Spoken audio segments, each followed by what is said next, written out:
Garvey. Get 'em.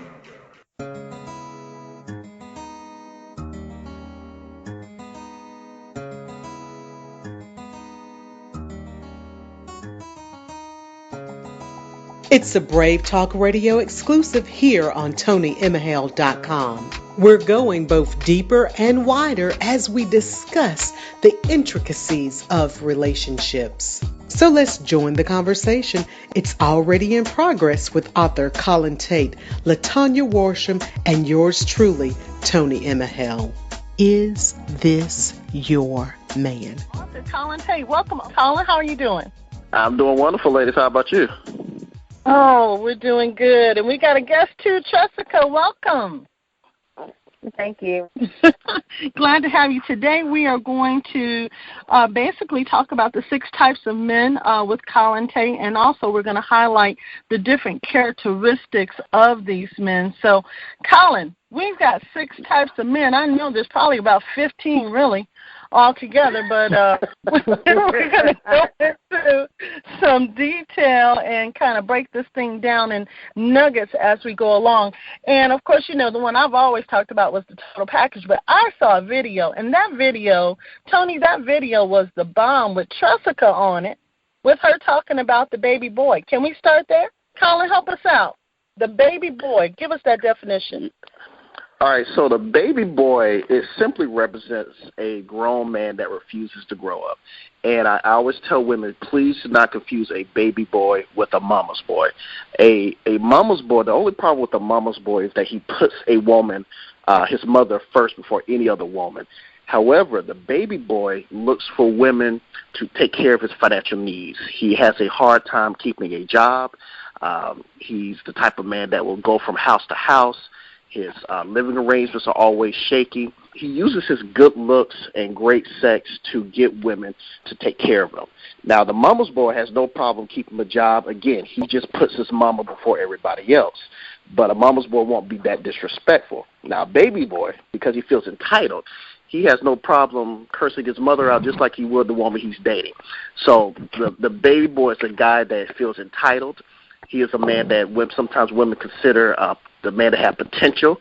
He's also the man that women consider to be that fixer-upper. So that is who the baby boy is. Wow, that's amazing. And it's amazing how you would say that he feels like he's entitled. Anybody met somebody like that before?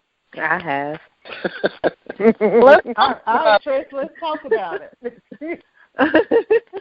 I mean, well, you know, it's just I have a lot of guy friends as well as female friends, and, you know, it's sometimes easier for a female to pick out, you know, a bad look for a friend than it is for you to pick out a bad look for yourself. And, I mean, it's I guess when you're going through it, you don't necessarily see it that way.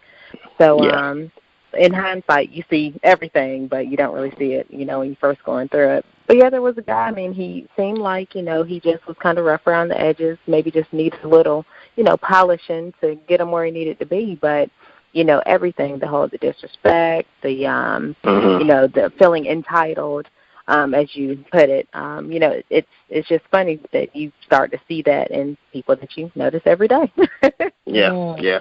And the thing with the baby boy, ladies, he targets women, I hate to say this, but it's just the fact that I've noticed from all these interviews.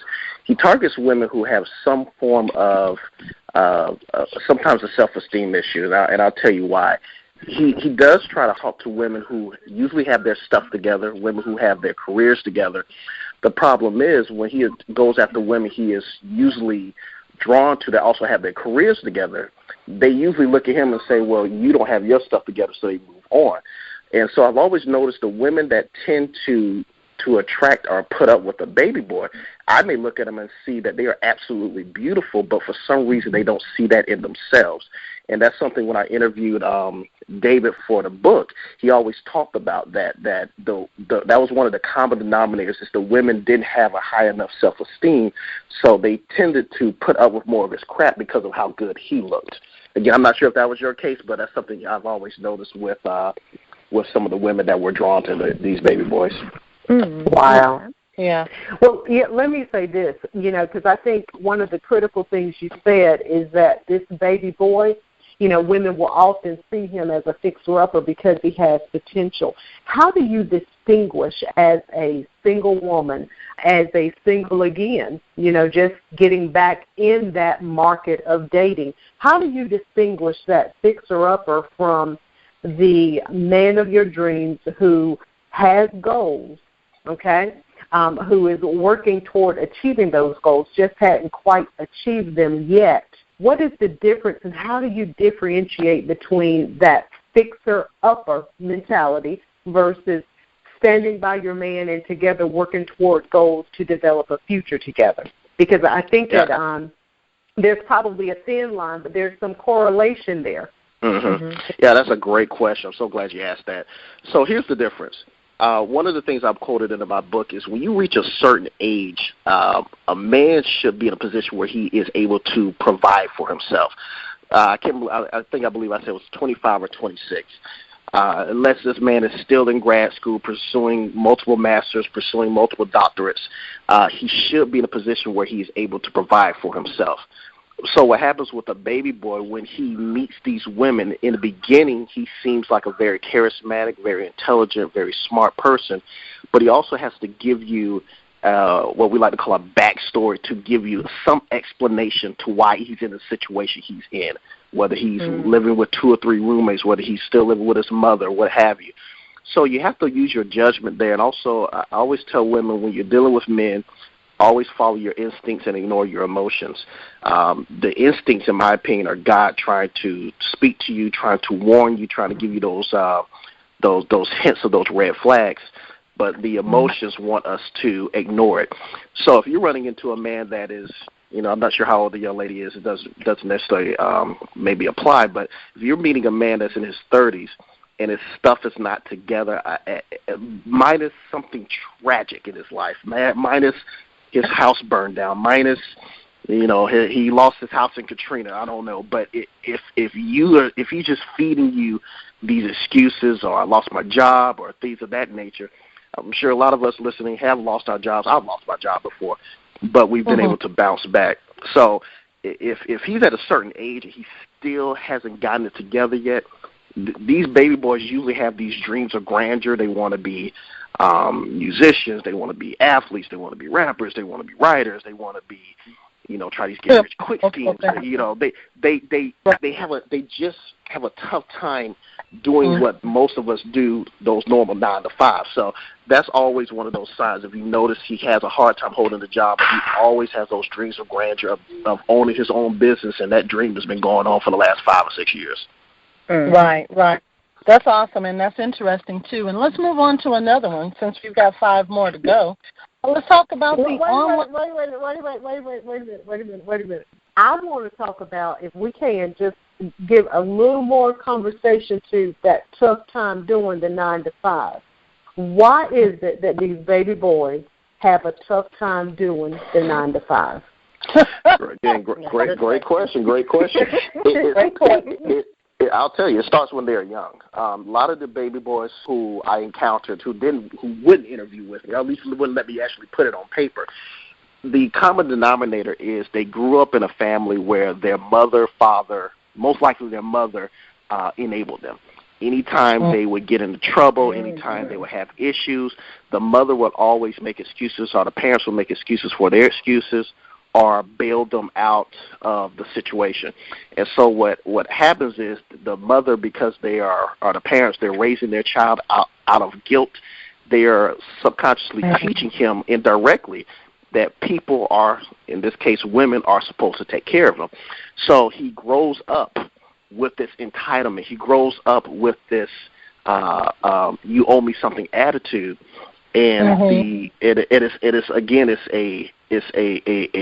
his mother has kind of led and kind of portrayed that example. So what happens is, as he gets older, he's doing the same thing. He's feeling entitled. He's looking for women to take care of him. He's looking for women. Feels like the world always owes him something. It's always somebody else's fault. So it does start at a young age, and it's usually from the parents. Let me just add to that, piggyback off of the part that you mentioned about them having low self-esteem issues. You know, they may have been in the home with their mom where there never was a man around in the first place. So that even makes it more difficult if they haven't had something to find as a leadership role in their lives. So to bring a man into the picture, period, is something, you know, new and adventurous to them. So they're kind of like, well, you know, I can bend and flex a little bit. I mean, my mama did. So, you know, it's a lot of different factors that I think we don't think about. You know, that's how I kind of see it. Yeah, I think there are probably, you know, a number of external factors play into that. Tress, what does the landscape look like? You know, you're in that 25, 26, you know, less than 30 age bracket. What does the landscape look like based on your conversations with your single friends, people who you're close to with regard to men, and some of these excuses that you get from these baby boy types? Let's bring some reality around this. What does it look like? Well, some of the excuses that they give, that's a good question. I mean, some of them would say that there's not enough opportunity, or that they got a bad start, or they didn't grow up in an environment that was conducive to a positive mindset. I mean, it doesn't look good in this age bracket because everybody wants to live that, Atlanta Housewives, or Real Housewives of Atlanta, the basketball wives. They want to live that type of lifestyle. So they're looking at people who never really had to do anything, but yet they're getting paid for it. And they feel like, oh, well, I should be able to do that too. They want, you know, somebody to take care of them. Wow. Yeah, she's absolutely right. And the thing is, they want it easy, and one of the scary things these baby boys do is usually the women that take care of them, these are not the women that they're going to fully commit to. So a lot of times that's why you notice him cheating on you. But I always say this: when you're dating a baby boy, there's this unhealthy contract that is signed that I've noticed. The baby boy says indirectly, hey, I will continue to look good, I will continue to give you great sex, and I will continue to make you feel good about yourself as long as you give me a place to stay, food to eat, a car to drive, and a roof over my head. She inevitably says, I will give you a roof to live up under, I'll give you a car to drive, a place to stay, food to eat, as long as you give me great sex, make me feel good about myself, and you continue to look attractive. The problem is the baby boy always breaks that contract. And I always tell women, if the baby boy had his stuff together, he had a great career, money, all this stuff, you would be amazed how quickly he would be out of the relationship. Wow. Wow. That moves then two can play that game. Yeah. That's a perfect example. That's enlightening. That's very enlightening.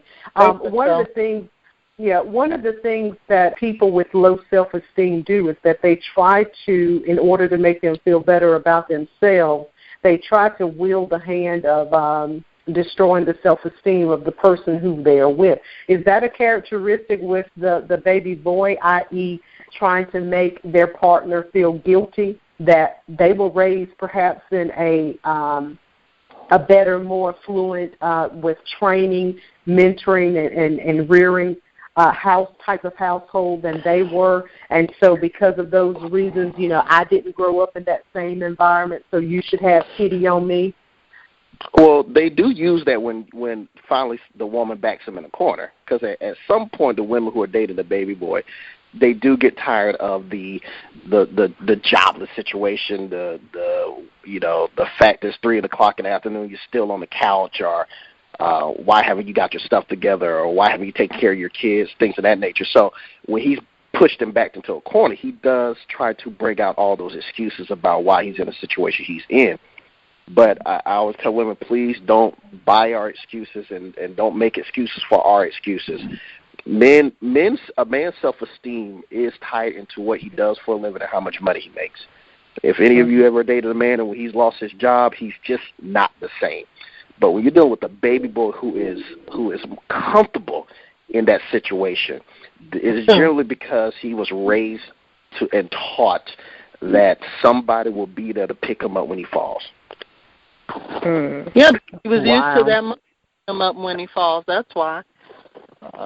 they get used to that. Not to mention, women are naturally, God created women naturally to be nurturers anyway. Mm-hmm. So, initially, maybe we haven't come to our senses yet, but initially we do allow them to have a moment of a pity party because we start taking on this mindset. Well, it is a world where it's difficult for the black man, and I think some of these baby boys take advantage of that. Well, the thing is, I agree. A woman, my wife stands by me 100%, but I had to earn that. And the thing is, if he hasn't earned that part of you, and you notice in the relationship, if any woman has dated a baby boy for over a year, I guarantee there have been questions of infidelity. But again, do you ignore it or do you acknowledge it? So if you see questions or you see shady characteristics, like I said, the baby boys I run across, a lot of times the women they're with, the attraction level is not what they normally want.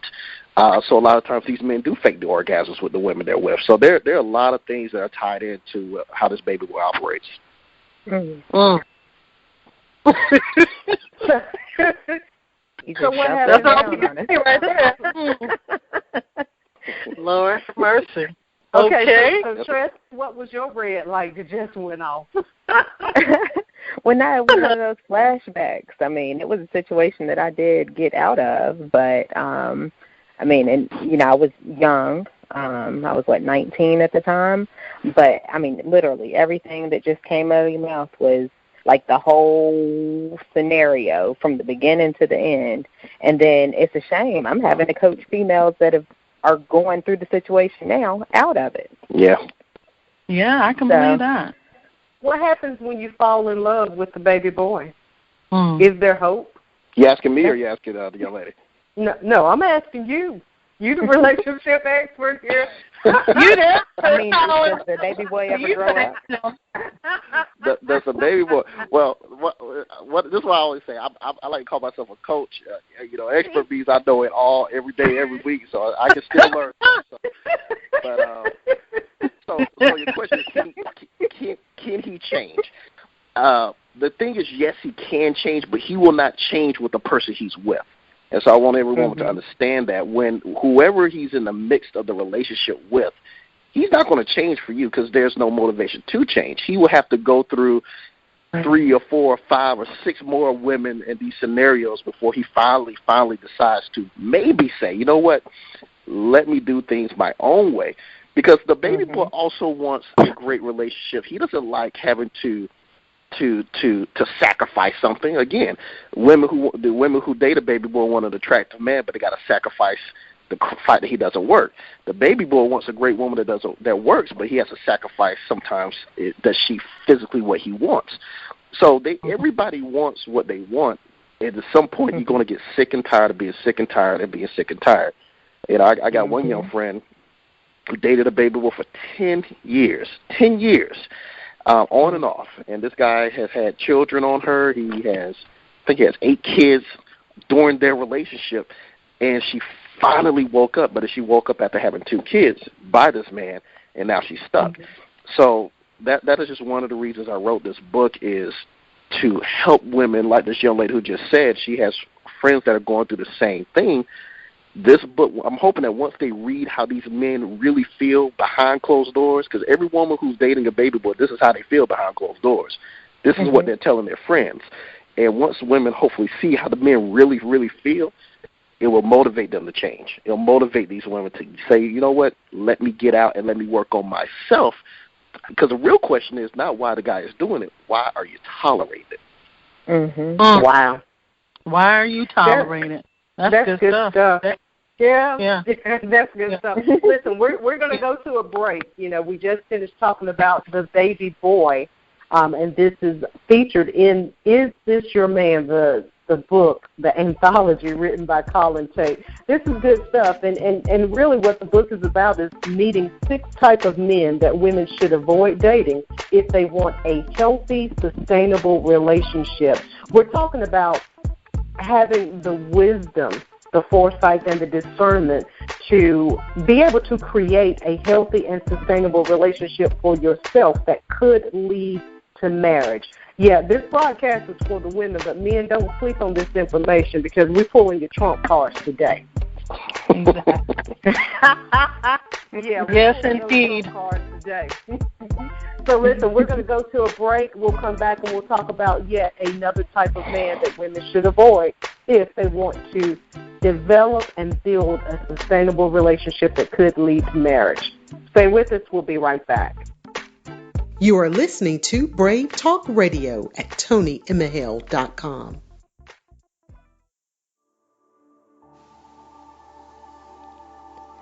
W.E.B. Du Bois said it best.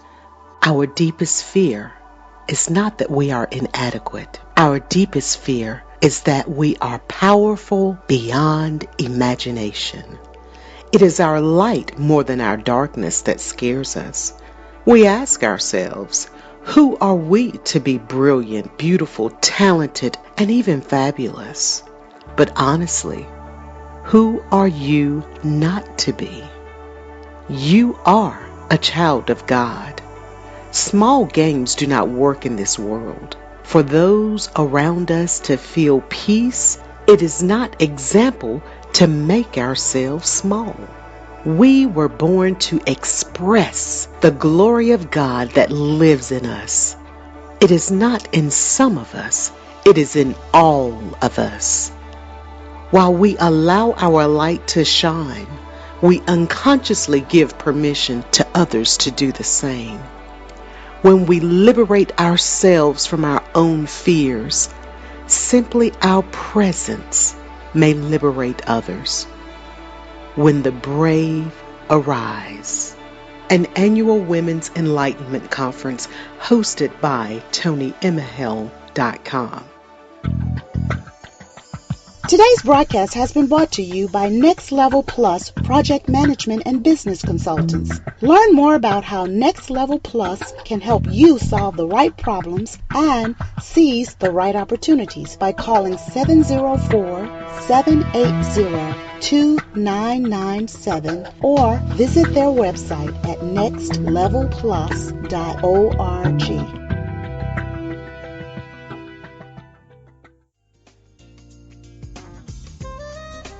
I remember this story of how I had this fancy car, and every time I pulled up in it, my girlfriends would tell me how awesome it was from the outside, and little did they know on the inside of the car, to the right of me, the window wouldn't work. To the left of me, I can barely get out of the car. I would have to reach my arm out and allow myself to get out.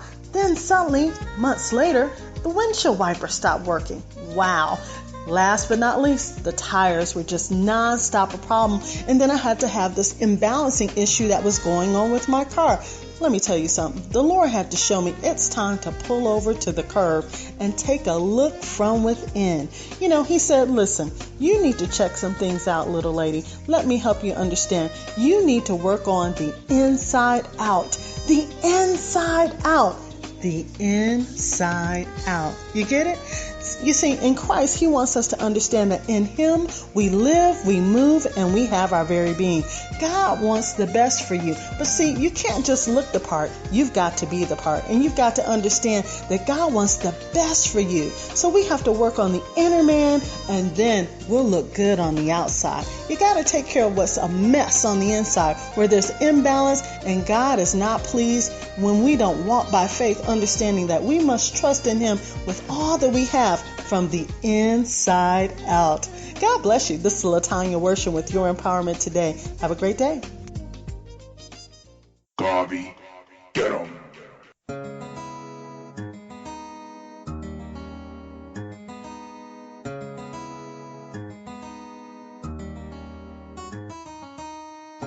It's a Brave Talk Radio exclusive here on ToniEmehel.com. Okay, and we're back, and I want to thank you. This is Latonja Worsham here with the Take It to the Max Global Radio Network, and we are talking to author Colin Tate. Colin, we are moving forward. We've already talked about the gentleman that is considered to be the baby boy. Now I saw one on there in your book, which is absolutely fabulous, by the way. But we want to talk now. We want to take place to the BSer. I know that sounds pretty vulgar, but it's the truth because I'm sure he is alive and well. Colin, give us the definition of a BSer. The BSer, ladies, is the guy that I call the king of empty promises. He's the type of man that would tell you whatever you want to hear in order to keep you thinking the relationship has a real chance. BSers can be young, old, black, white. They, live in New York. They live in Los Angeles. They come in all different shapes and sizes. Now, there are two types of BSers I want women to be aware of. There's the vested BSer, and then there's the unvested BSer. Now, the vested BSer is where the relationship has more vested in it, meaning you guys may be a girlfriend, boyfriend, you may share a child together, you may be engaged, you may live together, but he never takes the relationship to the next level. He always makes up these excuses. He always says, wait until I get my money right, wait until this happens. And a lot of times you have either caught him cheating or you assume he has cheated. There are times you can't reach him on his phone. There are times there are pockets of time he disappears. So this is the guy that the relationship seems a little bit more solid. That's because there's more vested in it. Now, the unvested BSer is where the relationship's more on a on and off again relationship. This is the guy that you may be with him and then he disappears for days, weeks, months at a time. You don't hear from him. You call him. You send him emails. Men, we call this witness protection program. It's as if he has disappeared. You can't find him. You leave those emails, those text messages that say, please just call me to let me know you're okay. He won't fall for it. But what happens is the BSer will then boomerang back into your life and give you some BS excuse about why he disappeared. Some of you may have never been to his house. He may have never been to your house. He has a tendency to never make it to your special event, weddings, Christmases. He doesn't meet your parents. So this is what encompasses a BSer. Some women are with a BSer where they're in a long-term relationship. Others are in a BSer where you think you're his girlfriend, but because of his disappearing act and because of his flaky tendencies, you're not his girlfriend. More than likely, he's married too, huh, Colin? Well, the vested BSer could be married. Absolutely. Got it. So, like the gentleman in my book, he was a vested BSer to his fiance, but there was another woman he was a unvested BSer to as well. Okay. So then I guess my question would be, why BS? What would be the logic behind being a BSer? Well, it depends. So if he is BSing his if he's considered a vested BSer, he's BSing his wife or his fiance. First of all, his job is to make sure she doesn't know she's getting BS'd. Now, he does love her. He is, I won't say committed to her, but he's not going to just leave her. But the reason he may have not fully committed to her because he's still evaluating the relationship himself. He's still playing a tennis match in his head about, is this what I really want? Do I really want to commit to her? Gosh, I have kids with her. Do I really want to marry her? So that's the tennis match he's playing in his head. Now, when he's being unvested BS to a woman where he's more on or off again, where he just disappears, it's strictly for a sexual encounter. But I always, when women tell me, why don't men just tell the truth? I told her. I said, men would love to just say, hey, I like you. I just want to have sex with you. Nothing you say or do will convince me otherwise. And after I've had enough sex with you, I want the relationship to end. Now, we would love to know if we could just say that and we will still end up having sex with you, but men, no, that's not the case. So that's where the lies and that's where the deceit comes. They feel they have to at least sell the dream, sell the impression that something could go further. I always joke with my friends. I say, I'm 37 years old. If I were single, women aren't sleeping with me just because I'm a Kappa anymore like it was in college. They want they want more. So men understand that women need more. And so so that's why they will BS you. And when these men are giving you mixed signals, and here's the key to always know if a guy's interested in you. So this will always take away any of the confusion. If a man is interested in you, there will be no question. You won't have to ask your friends, your family, a gentleman on the internet. You won't have to ask anybody. It will be made crystal clear. And it's similar, ladies, to I'm sure all of you have had a situation where a guy has liked you, but for whatever reason, the feelings weren't mutual. It could have been he wasn't your type or you didn't find him attractive. The point is, did you have to guess? Did you have to wonder? Absolutely not. The guy made it crystal clear how he felt because he didn't want to take the chance of another man coming into the picture. Now, on the other hand, if you're with a man and you have to question if he likes you or what's going on, and you have to ask your friends, you ask your family, what's the problem, what's going on, you have your answer. The problem women have is they try to make sense, they try to rationalize a man's mixed signals. When a man wants you, there will be no question. He will not play around with it. He won't even give any propensity of you thinking that there is not a chance. But if he's giving you mixed signals, that is your answer. That he's likely a BSer. That he's a there you go. Not only a BSer, a vested BSer, okay? Yeah. Anytime those mixed signals are there, I told a young lady the other day, she was dating a BSer and kept giving excuses after excuses for his excuses. And I simply told him, I think I told you ladies this last week, I said, if he were dating Beyonce, do you think he would not call her? I don't care if this man was in a car accident and got in a coma. The first thing he's going to do when he wakes up out that coma, please call Beyonce, let her know I'm okay. Because that's right. He wants to treat her right. So I always tell women, find a man that treats you like you're his Beyonce. My Beyonce is my wife. So find that guy that is going to treat you that way. So, but if he's not treating you that way, he's BSing you all day long. So let me ask you this, Colin, and that's good information. That's good insight. Really the inside track. At the end of the day, there was something that you said earlier, and I want to present this question to you. Is it all about sex for men? It depends. When men meet women, they put them in a category. Either you are, well, let me rephrase this. At the end of the day, sex is still the ultimate goal. Whether I want to marry you or whether I just want to see you tonight, it's still, we are attracted to you physically. But when a man meets you, he puts you in a particular bucket. He looks at you as, okay, either she's just a friend, I don't see anything else, there's no attraction there, that's it. Or he sees you as, she seems cool, maybe I want to get to know her better, maybe we could be a girlfriend.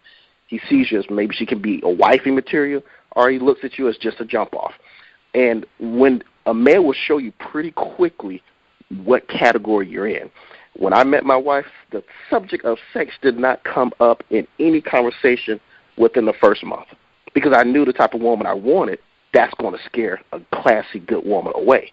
But when I was with women that's all I did want, the sex was coming up in the conversation, second date, second conversation, third conversation.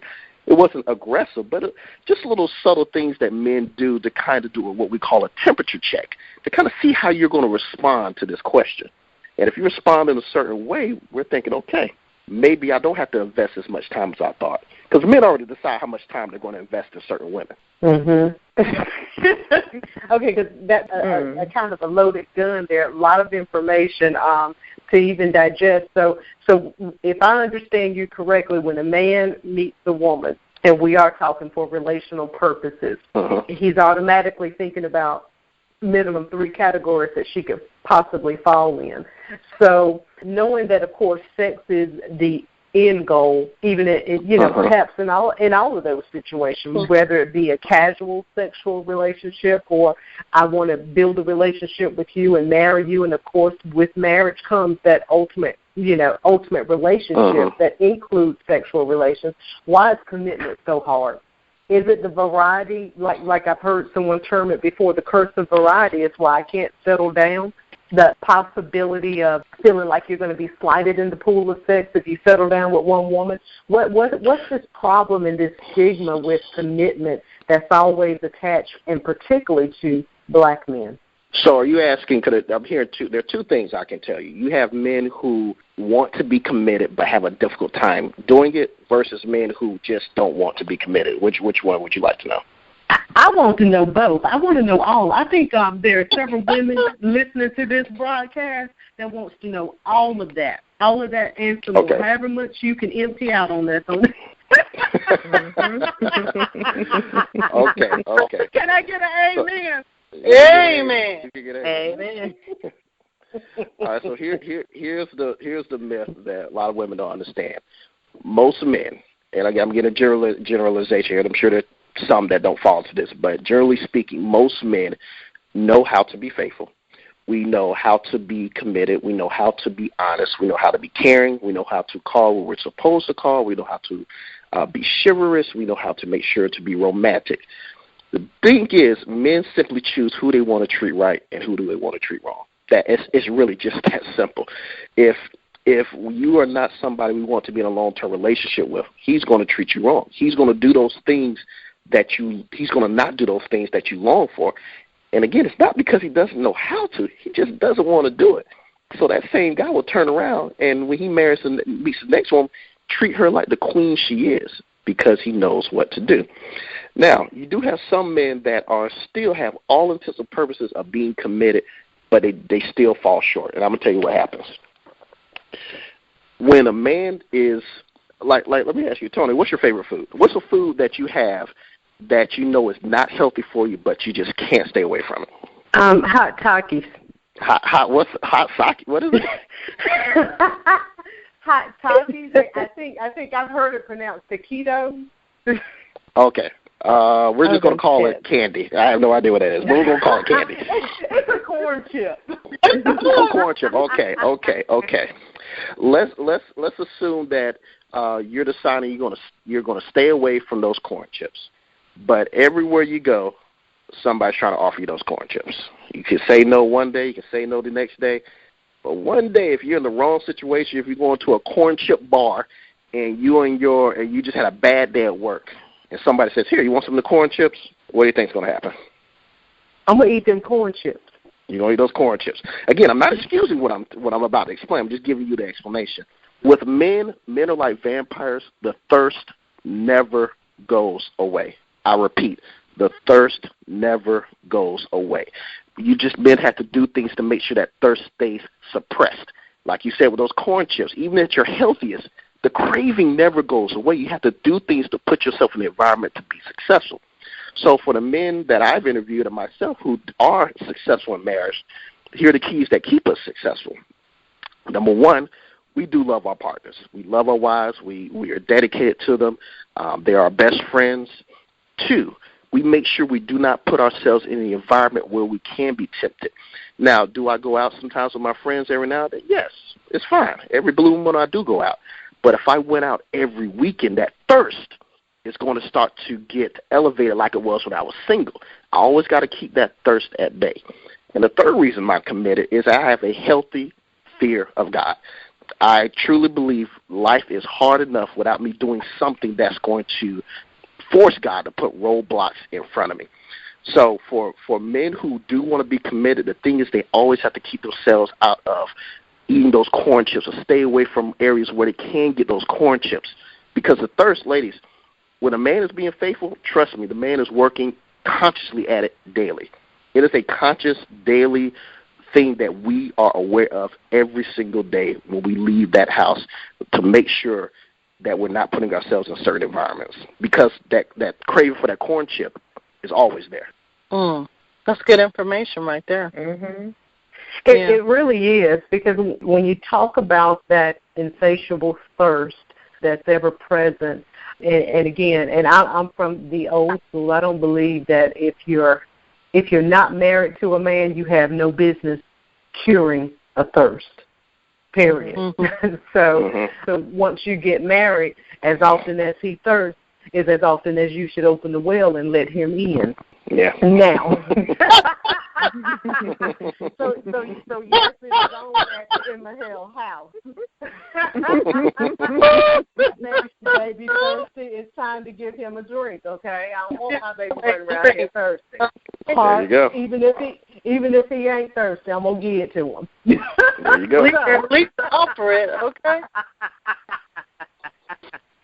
Well, they won't run dry. So the whole ideal of commitment is so it would seem to me, though, because along with commitment, marital commitment becomes that opportunity to always have that thirst quenched. What is the problem, and why is it so hard to get black men to the altar with black women these days? Why is it so hard? Well, I think it depends on the audience you're talking to. You know, you'll talk to some people here in Atlanta, and they'll tell you it's not a problem. all you see is black men marrying black women. But I'm sure in certain parts of the country it may be another different scenario. So it's such a open question. It's really tough to say. I mean, there's some men who when they get to a certain financial level, they want everything. They want this exotic. They want this perfect mix of this, that, and the other. But then there's some men that truly just want to be with an African American woman. So I know women feel that there is a shortage, but again, I'm down here in the Black Mecca, and that's all I see is black men marrying black women. Now, you said you were in Atlanta, right? Yes, ma'am. Okay, I'm not going to go into some of our Brave Talk discussions, but yeah, but it does seem because, I'm a mother of 3 daughters. I'm a mother of 3 daughters, and when I look and we live in Charlotte, North Carolina, but when I look at the landscape of men and how some of, particularly looking at the rate of incarceration for young black men. I'm not talking about your 30, 40-something-year-olds. I'm talking about these young black men who are of the age of my daughters. And when I look at the rate of all of these 25, 26, 27-year-old wannabe rappers, running around dreaded down, sagging pants, the outlook and the perspective, at least for my daughters, it seems pretty grim. And then you tag onto that when you have these well-accomplished men that they may end up with a BSer, somebody that's going to give them some empty promises, or the baby boy could be just as corporate as he could be just as, KFC chicken-driven, by way of his employment. So, it really is a discouraging landscape, particularly for mothers with daughters who want their daughters to live a life of abundance, security, peace, hope, happiness, joy. And no, that doesn't come from a man, but we know that woman was created for man. I mean, that was God created woman because he said man should not live alone. So we were created to be communal and relational. I agree. I think, like I said, I'm 37. When I was in my early 20s, because, again, women mature a lot faster than we do. I think in this generation, the men, even at 26, are like men at 21 when I was 21. So I do get the fight that your daughters are dealing with. The only thing I say is to be patient because these men still do not represent all men.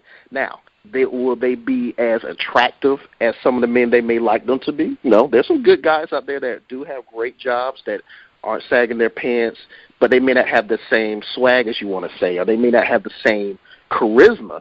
And so what I've noticed with some women, they've told me that the man they were attracted to at 26, as they got older at 33, that man is no longer attracted to them. So I just say, and not say for your daughters per se, but I just tell women, if only men you're running into seem to be the men that just sag their pants, we all have to take accountability because I'm a true believer the reason we are single, I tell my male friends this and I tell my female friends this, the reason we are single is you have to look in the mirror. The good news is it's something you're doing. The bad news is it's something you're doing, meaning you're in total control of changing it. I was guilty of it myself. I used to think it was women the reason I was single. And thank God I got a revelation and God forced me to look at myself. Because someone told me if God is perfect and he wants you to be happy and you're not happy, whose fault is it? It can't be God's fault. It must be your fault. So I had to figure out what I was doing wrong. And through this research with this book, everybody who I found that were single, men and women, the good thing was there was something they were doing wrong. And so I think it's harder for classy, mature women that are 25 African American. I think it's harder now because they're not the full abundance of 25-year-old mature men as they were when I was 25, but they are still there. They are still there. Now, again, they may not fit the look that you want. They may not fit the height that you want, but they're there. Well, with that being said, I would tell you, author Colin Tate, thank you so much again for joining us as we have been discussing, is this your man? Tressa, we can't thank you for joining us today. Thank you, girl. Oh, no problem. Anytime. Thanks for having me. Absolutely, absolutely. And Colin, I tell you, that's been some interesting, heavy dialogue. I know we are going to dig even deeper next week. So, without further ado, Toni Emehel, we want to thank you, of course, the executive producer of Brave Talk Radio. This is Latonja Worsham with Take It to the Max Global Radio Network. We want to thank you all for tuning in. We will be right back. You are listening to Brave Talk Radio at ToniEmehel.com.